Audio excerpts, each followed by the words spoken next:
Bueno, bueno. Te encargo. Listo.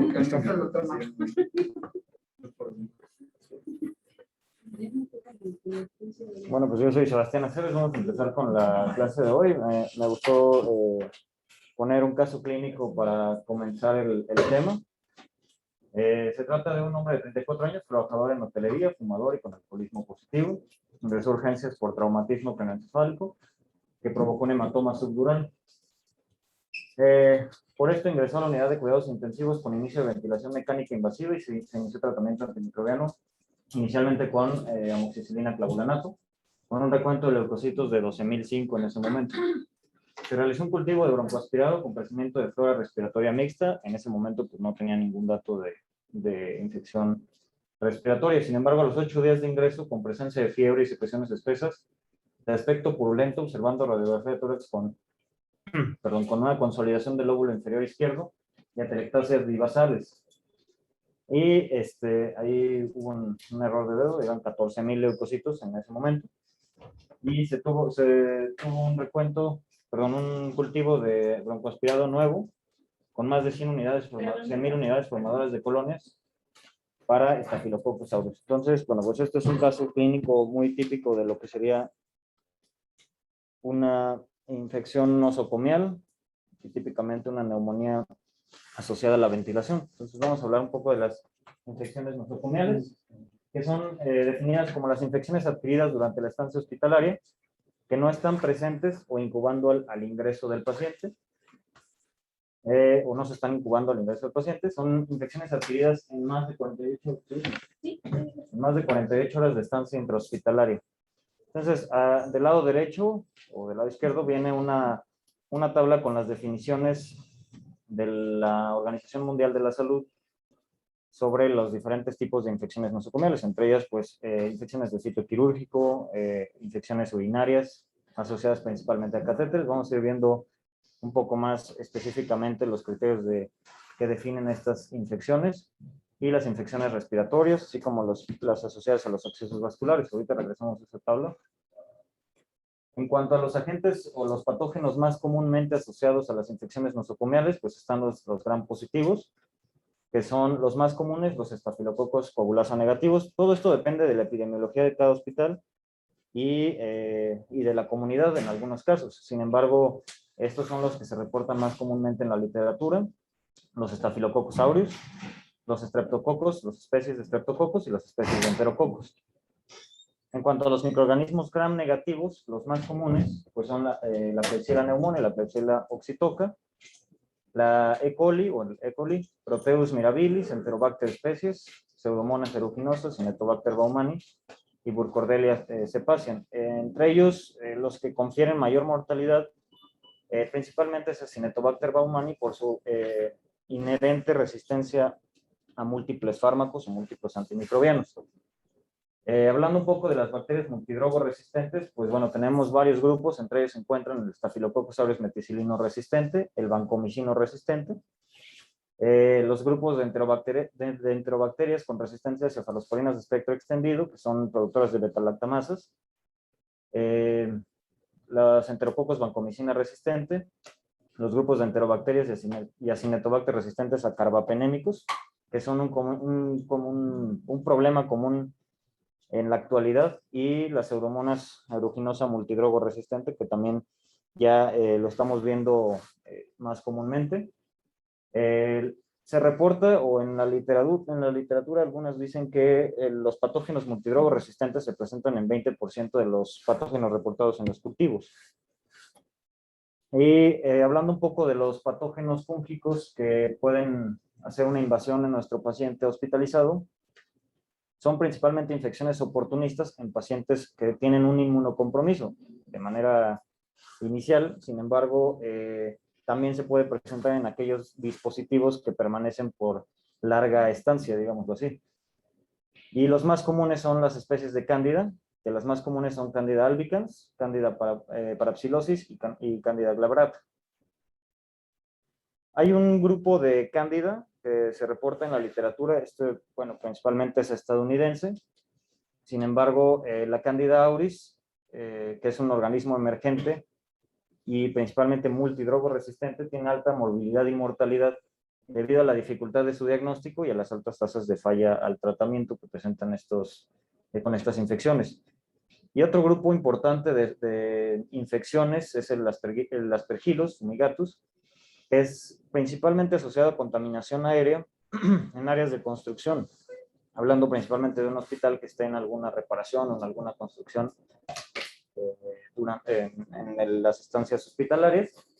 Sin embargo, los pacientes hospitalizados con una infección por Aspergillus puede ser una infección primaria, una fuente primaria en aquellos que tienen ya alguna colonización por este organismo. En cuanto a la neumonía intrahospitalaria, ya específicamente, bueno, la forma más importante de presentación es en los pacientes con una ventilación mecánica, principalmente en las unidades de cuidados intensivos. Ahora, se reporta que la tasa de neumonía va de 3% por día, y generalmente lo que se ha mencionado en la bibliografía es que el intubar a un paciente le conferimos un 1% de riesgo de infecciones nosocomiales o de riesgo de neumonía asociada a la ventilación, simplemente por el hecho de intubación. Eso por día. Generalmente los microorganismos, bueno, los más comúnmente asociados son microorganismos endógenos que están en el tracto gastrointestinal, en la nariz o en la garganta. Sin embargo, pues bueno, ya puede haber invasiones que estén asociadas a la permanencia o larga estancia del dispositivo o otras situaciones. Ahora, hay ciertos datos no específicos que nos ayudan a sospechar una infección nosocomial, específicamente una neumonía intrahospitalaria, que son las opacidades recientes radiológicas, o sea, que no las tuviera el paciente y las veamos de nuevo, por decirlo así, en la radiografía. Un esputo purulento, que ahorita mencionamos un poco más de las características de esto, y el inicio de la fiebre reciente. Algunos factores importantes para el desarrollo de una neumonía intrahospitalaria es el tipo y la duración de la ventilación, ¿no? La calidad del cuidado respiratorio, la aspiración, los cuidados de limpieza que se tengan por el personal para el manejo, las maniobras en la vía aérea, la severidad de la condición del paciente y el uso previo de algunos antibióticos, que es muy común en nuestra población. Ahora, en cuanto a los pacientes no intubados, pues bueno, tenemos alto riesgo de neumonías por broncoaspiración en aquellos pacientes que tienen una alteración del estado neurológico, o en aquellos pacientes que tienen crisis convulsivas que no están en control y que pueden presentarse con una neumonía intrahospitalaria. Y en aquellos pacientes inmunocomprometidos, pues bueno, el riesgo de infecciones por Legionella y Aspergillus no son únicos de estos pacientes, sin embargo, confieren mayor riesgo para esta población. Y bueno, en algunos pacientes inmunocomprometidos con alta prevalencia de tuberculosis multiresistentes. Entonces, ya mencionábamos, las bacterias comensales son flora normal o en personas sanas, las bacterias que se encuentran colonizando en personas sanas, y pueden volverse causantes de infección en un paciente que finalmente cuando el paciente ya se encuentra en un estado de enfermedad, que está hospitalizado con un diagnóstico, pues puede haber una disminución o un inmunocompromiso del huésped, y estos patógenos que, bueno, realmente no serían patógenos en una persona sana, se vuelven patógenos. Y algunos bacilos gram positivos, que también es una infección común en la actualidad, pues es el Clostridium. Algunos bacterias gram positivas, que son causantes de una variedad de infecciones, y los gram negativos, que importantemente se encuentran las pseudomonas, las especies de pseudomonas que colonizan el tracto digestivo de los pacientes hospitalizados. La neumonía asociada al ventilador se define como deterioro del estado ventilatorio después de un periodo de estabilidad o mejoría en lo ventilatorio. Eso es definido en la última literatura. Y alguna evidencia de infección o inflamación, ya sea por un esputo purulento o por imagenología, y la evidencia bioquímica de infección respiratoria. Bueno, podemos asociarlo a algunos marcadores como sería la procalcitonina, la elevación de leucocitos. Y bueno, para definir una neumonía intrahospitalaria o asociada a la ventilación, más bien asociada a la ventilación, el paciente debe permanecer al menos 4 días bajo una ventilación mecánica. En cuanto a lo que mencionábamos al principio del deterioro del estado ventilatorio, ¿cómo definimos estabilidad o mejoría en lo ventilatorio? Está definido como una estabilidad ventilatoria de más de 2 días, mayor o igual a 2 días, con el menor PIB o la FiO2 durante más de 1 hora en el día. O sea, el paciente tiene que mantenerse al menos 2 días con el menor PIB, pero que al menos haya durado por lo menos 1 hora en el día, o la FiO2. Y si aumentamos el PIB más de 3 centímetros de agua, o aumentamos la FiO2 más del 20%, eso se definiría como un deterioro del estado ventilatorio, y esto nos haría sospechar de una infección asociada a la ventilación mecánica. Ahora, recordando las secreciones respiratorias purulentas, bueno, son secreciones de los pulmones, bronquios o tráquea con mayor o igual a 25 de neutrófilos y menor o igual a 10 células epiteliales escamosas por campo. Así podríamos definir las secreciones purulentas. Y algunos conceptos importantes de las neumonías asociadas a la ventilación sería, bueno, la condición asociada al ventilador, la infección relacionada con una complicación asociada a la ventilación y la posible neumonía asociada a la ventilación. Esos son términos importantes que se manejan. Pues más que clínicos, realmente son de manera epidemiológica el reporte de la neumonía intrahospitalaria. En cuanto a los microorganismos que no cumplen una definición de neumonía probablemente asociada a la ventilación o una posible neumonía asociada a la ventilación, que son tomados de esputo, de aspirado traqueal, perdón, de lavado bronquialveolar o especímenes o de cepillado, son especies de cándida que pueden ser simplemente flora normal.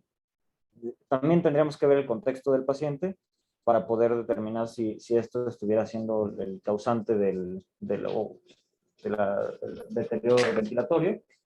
Cualquier especie de estafilococo coagulasa negativo, algunas especies de enterococos y algunos otros como sería Blastomyces, Histoplasma, coccidioides, paracoccidioides, criptococos y neumocistis, que también si lo estamos considerando en una persona inmunocomprometida, que tenemos ya la evidencia del inmunocompromiso, pues entonces sí tendríamos que considerarlo como una causa del deterioro ventilatorio, que una causa de la neumonía intrahospitalaria.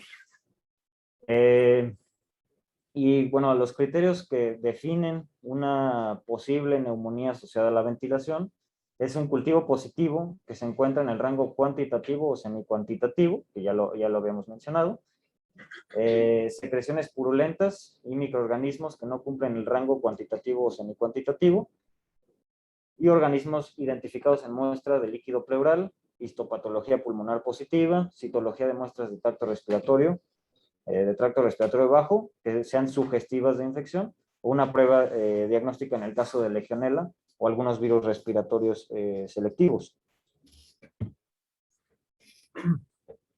Ahora, estos son los rangos cuantitativos que se manejan para los cultivos.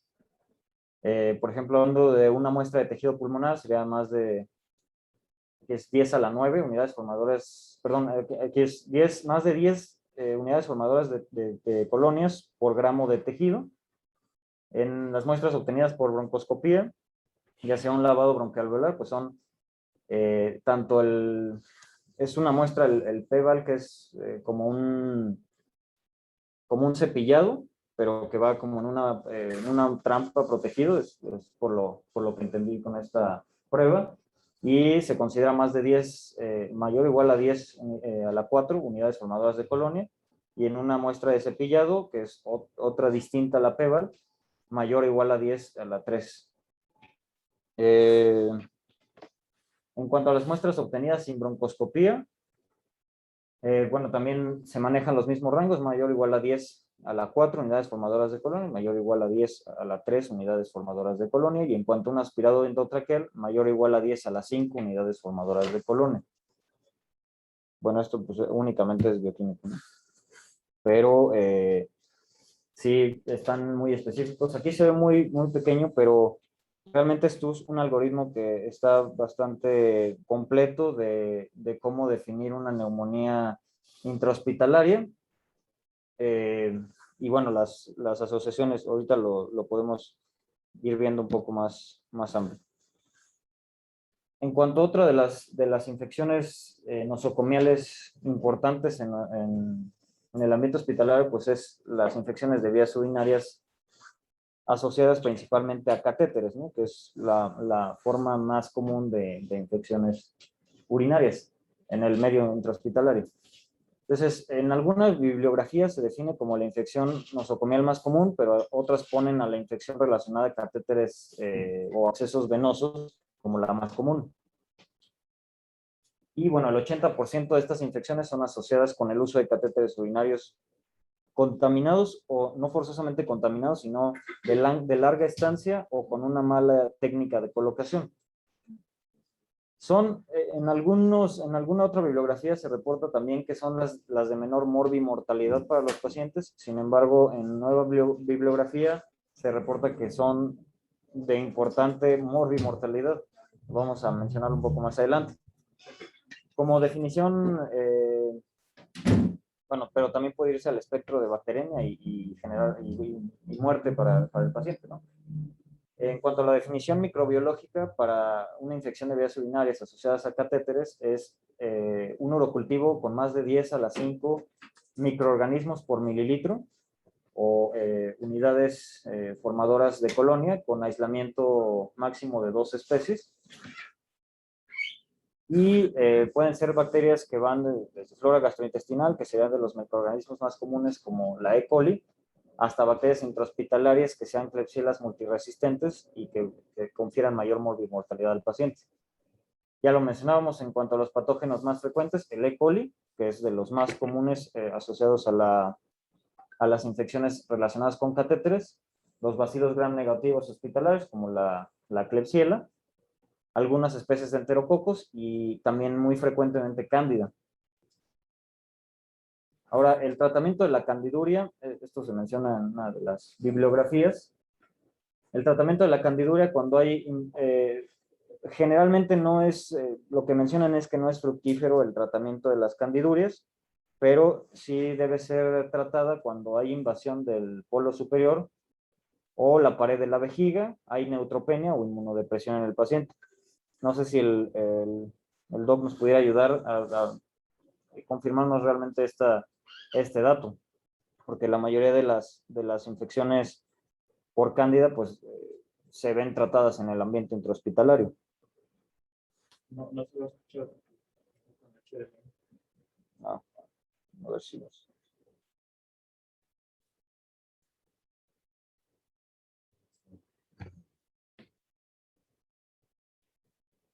creo que no comentó. ¿Ya está el audio? Es que justo... ¿Sí?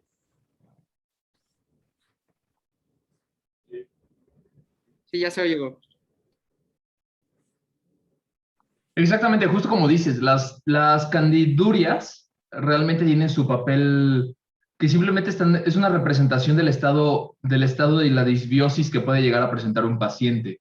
En este momento, las alteraciones como el uso de antibióticos en pacientes que van ingresando, otras comorbilidades como estados hiperglucémicos y descontroles glucémicos, incluso los no cetóxicos, pueden estar asociados a un incremento y procedimientos invasivos pueden estar asociados al incremento de la detección de cándidas en orina. La verdad es que no significa nada, no significa que las tengas que tratar.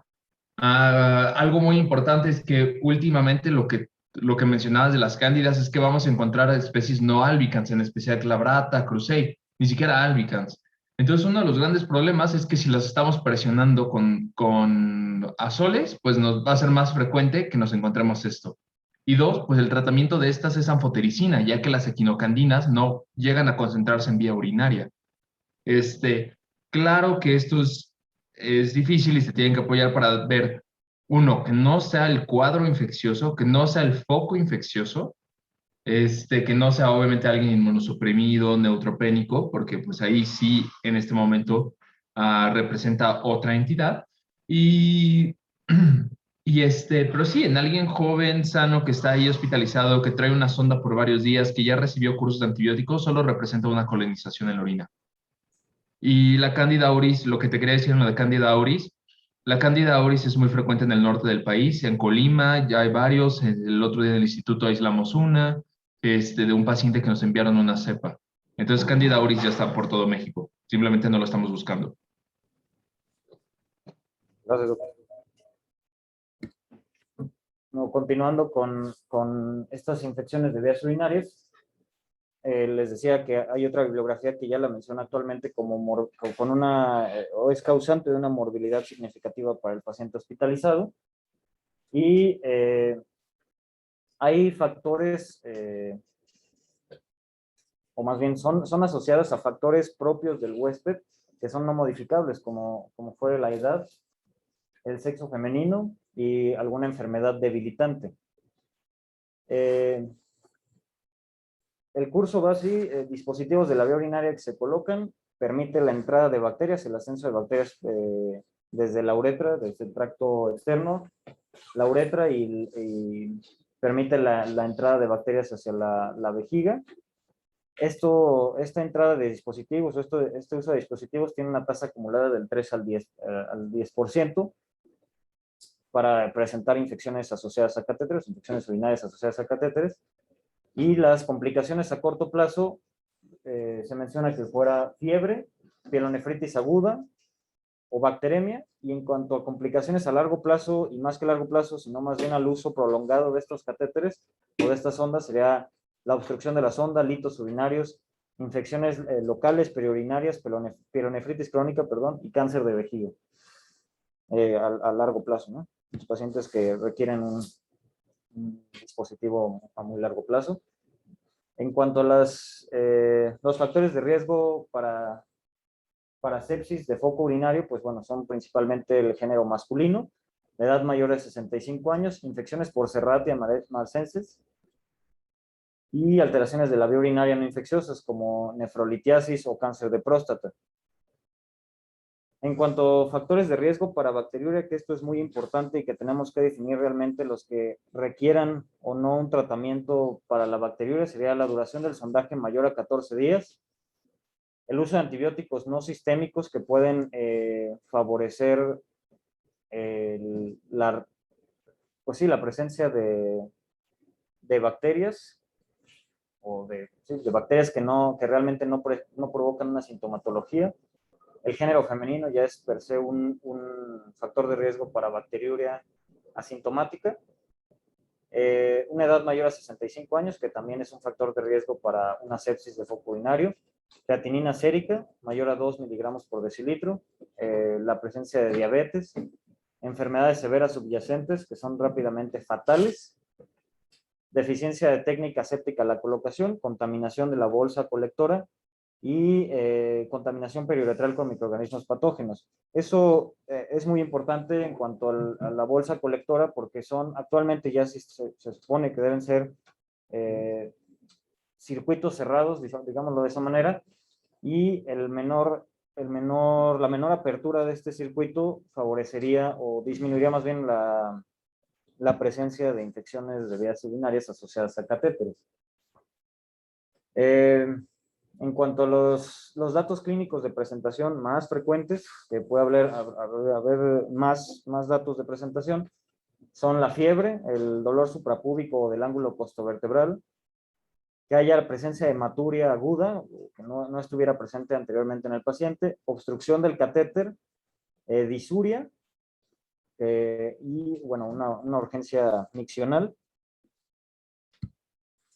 En cuanto al abordaje, se refiere que debemos obtener muestras urinarias de chorro medio. Si es posible retirar la sonda, entonces obtener muestras de chorro medio, que serían las más confiables para no obtener bacterias del biofilm o el arrastre del primer chorro de la orina.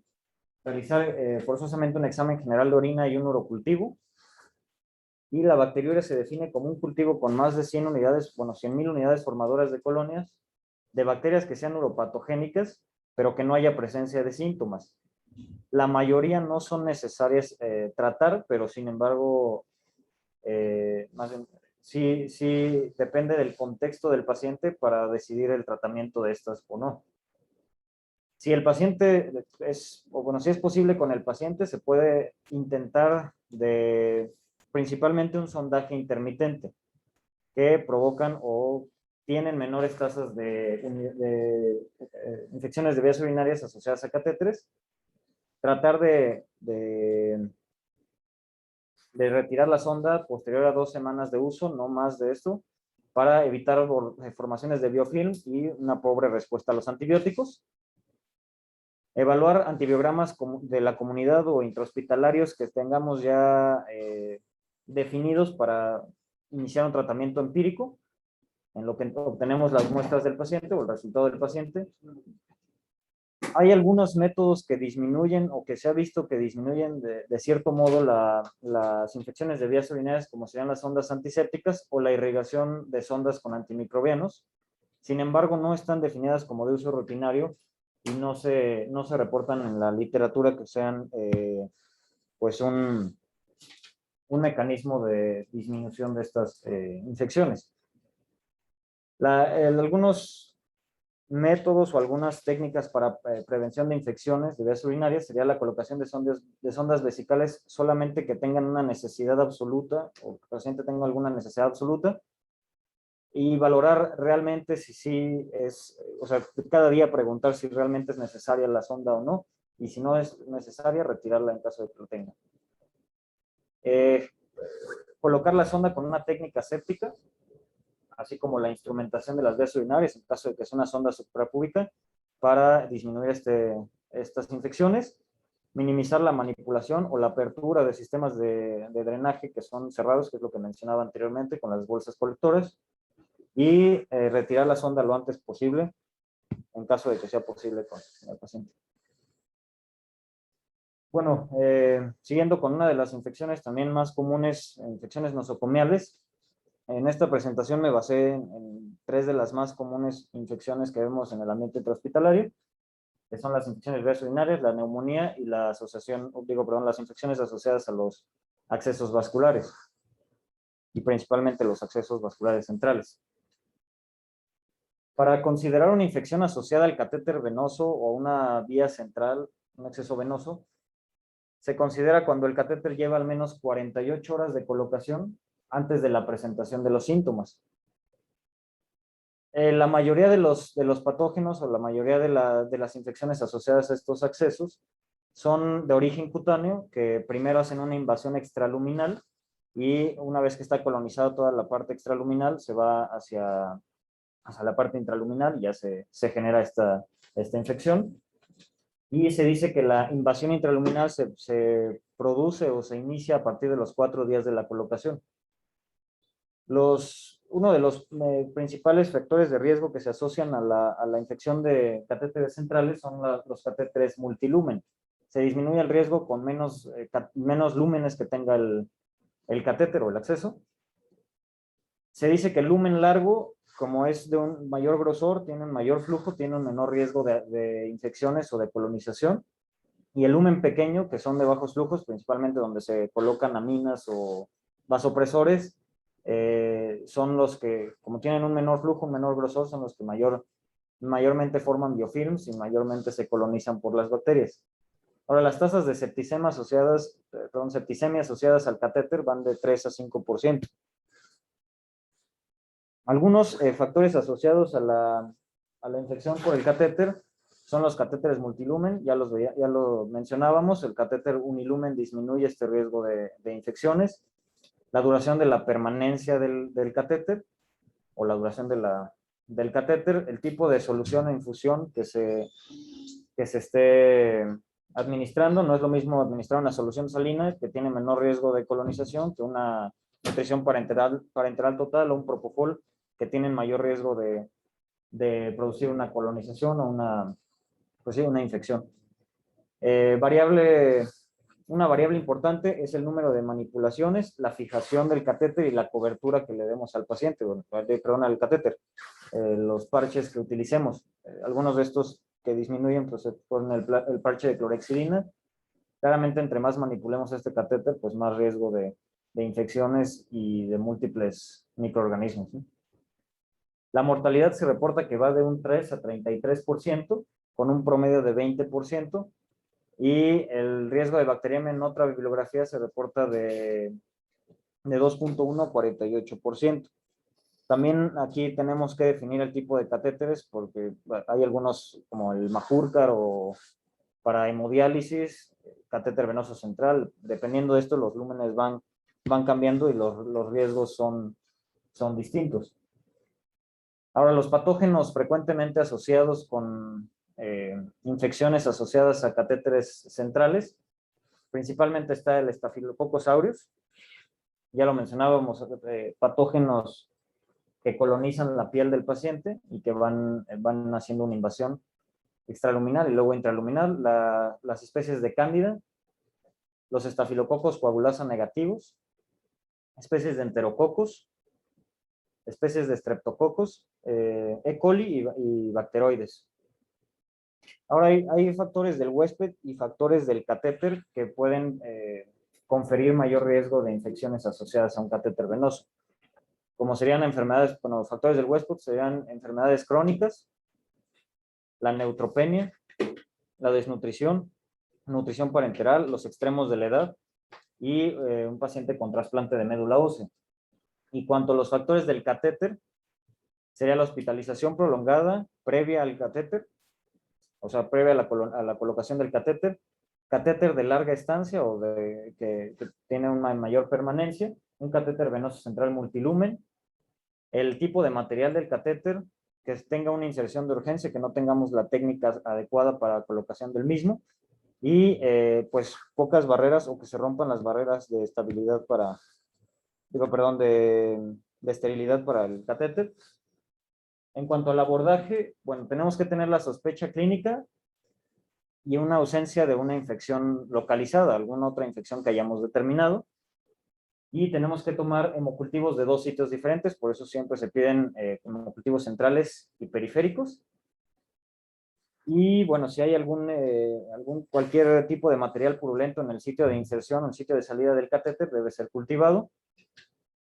Y como el tratamiento, claramente el tratamiento antibiótico va a determinarse por el microorganismo o el patógeno que se haya aislado en los hemocultivos.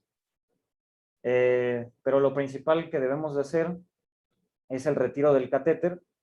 Hay ciertos patógenos que obligan a retiro del catéter de manera inmediata, como sería la cándida, los Staphylococcus aureus y las pseudomonas. Esos son los 3 principales microorganismos que se reportan como de obligatoriamente retiro del catéter. Y tenemos que hacer una recolocación en caso de que el paciente lo requiera, luego de obtener hemocultivos subsecuentes negativos, ¿no?, para una infección. Bueno, esto serían las referencias que utilicé. No sé si hay alguna pregunta, algún comentario. En cuanto a la infección asociada a los catéteres centrales, también leía, no sé, también Doc, si nos puede apoyar ahí. Antes se mencionaba el hecho de un cultivo de punta de catéter. Sin embargo, leía hace unas semanas en un artículo que ya no es tan válido porque no va a aportar realmente mucha información el cultivar o mandar a cultivar la punta del catéter. Bueno, es que más bien el catéter solo se debe de enviar a cultivar si sospechas de infección. Entonces, estar mandando cultivos o puntas de catéter solo porque lo retiramos, de hecho, es una mala práctica. No deberíamos estar haciendo eso. Los criterios de una infección asociada a catéter debe de ser, pues digo, son tanto los cuantitativos como los cualitativos, y aquí lo único que te diría es, y lo más difícil es distinguir de una verdadera infección o de algo que no lo es. ¿Qué? Por ejemplo, ¿a qué me refiero? Si tú tienes sospecha y te crecen en 2 lúmenes del catéter un cultivo y el periférico no te crece en nada, seguramente la infección está en el lumen del catéter, entonces al retirarlo y mandarlo a cultivar te va a volver a crecer ahí tu bacteria. Si te crece un central y un periférico, ahí es donde tú debes de sospechar que tu paciente también tiene una infección asociada al catéter cuando el tiempo de entre estos dos es por más de 2 horas. Otra forma importante de diferenciarlo, bueno, una que, por ejemplo, no sería una infección asociada a catéter o tienes una baja probabilidad de que sea tu foco, es cuando te crece por ejemplo, un coagulasa negativo del catéter de un solo lumen y no te crece periférico o no te crece en ningún otro sitio. Ahí lo más probable es que tu muestra se haya contaminado. Y entonces, justo nos crean 4 criterios, los criterios cuantitativos y cualitativos. Los cualitativos van un poquito más en el tiempo, el tiempo diferencial, usar unas tinciones especiales que se llaman naranja de acridinio.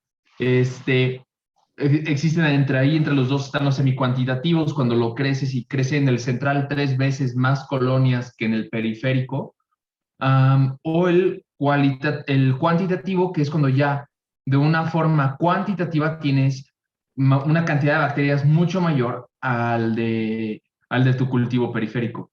Entonces, mandar la punta de catéter, yo creo que incluso por los criterios que describe el doctor Mackey, con su forma de girar la punta en el agar, es una forma cuantitativa cuando tu sospecha es ahí y sí, claro que tiene su utilidad. Digo, no es algo de rutina que se les envía a todos. No sé, alguna pregunta, algún comentario.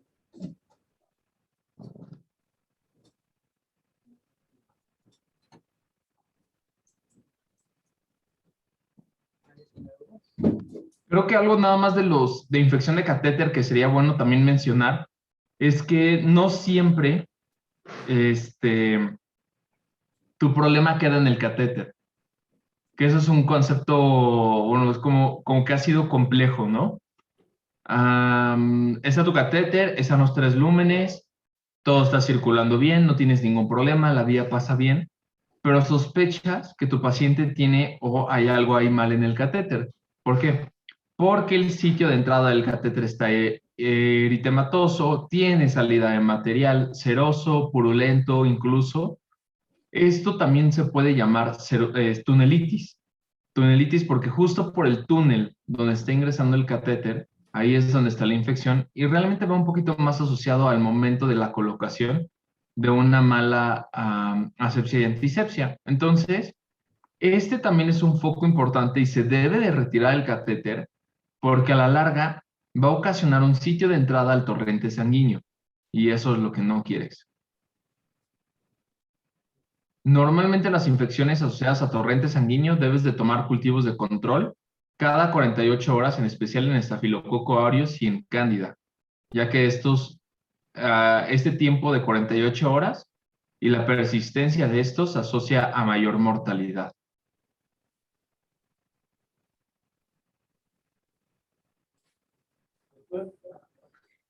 Disculpe. Para cumplir la definición de neumonía nosocomial, con el esputo debemos estudiarlo y corroborar que tenga mayor de 25 neutrófilos por campo o nada más con el aumento clínico del esputo. O sea, tu diagnóstico es clínico, pero microbiológicamente para que te lo aprueben, o sea, toda la valoración y todo el estudio, sí vas a necesitar que tenga el criterio de los leucocitos y de los leucocitos en la expectoración y de que no tenga células epiteliales, que esos son unos criterios de Hutchinson, si no me equivoco, en cuanto a una buena muestra que se pueda procesar, porque si no se las van a seguir rechazando. El diagnóstico de neumonía asociada al ventilador, a una neumonía asociada o una neumonía intrahospitalaria realmente es clínico, con sospecha con aumento de leucos, deterioro del paciente, aumento de FIO2, una tomografía donde se ven nuevos infiltrados que se desarrollan dentro del hospital. ¿Por qué también es bueno tener el aislamiento microbiológico? Porque te ayuda mucho a saber la epidemiología de tu hospital. ¿Ok? Entonces, al saber la epidemiología de tu hospital, también tienes más probabilidad de dar un tratamiento que es efectivo para tu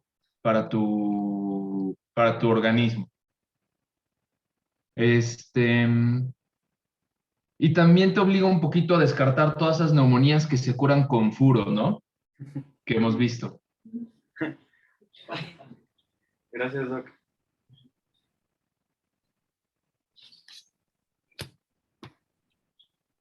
¿Alguien más tiene alguna duda? Me parece que ya no hay dudas, Doc. ¿Sabe? Cuídense mucho y estén al pendiente de estas infecciones intrahospitalarias porque normalmente estas no vienen solas. O sea, normalmente se asocian a brotes en el hospital. Entonces, una vez que empiezan a tener problemas en un área del hospital seguramente por ahí van a empezar a surgir muchas más infecciones asociadas a cuidados de la salud, ya sean neumonías, bacterias y todo. Y de verdad la única forma de prevenirlas es el adecuado lavado de manos, no estar reusando equipo que no se debe de reusar, y listo. ¿Está bien? Cuídense mucho. Gracias. Nos vemos mañana.